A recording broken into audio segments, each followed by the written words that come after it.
farriintan waxay si toos ah ugu socotaa bulshadeeda dhageyso kuna dhaqan ee ha ka ganacsan si kalena ha u dhalan rogan warniyo adaa muddo soo qayliye bal MIR-QAAN ii micnay maanta sideedaba weedha MIR-QAAN waxay ka kooban tahay laba kelmadood oo kala ah mir iyo qaan ayay ka kooban tahay maxaa loola kala jeedaa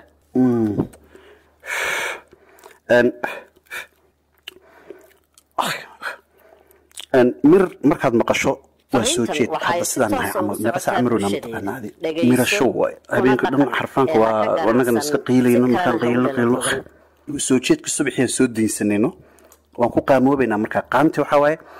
mir waa mirane waxaana ku qaamoobay bari shaqadaadii ku qaamoobay because of xilligaas xaleeda soo jeedaa xilligii aad shaqaysan lahayd ayaa danjiifnaa markaa saas waay allora danseeg aqraseeg iyo shaqaseeg bawaaye mudane ama marwo jaadka waxaad kala baxdaa lacagtaaduna waa maaliyadda aad adigu shaqaysato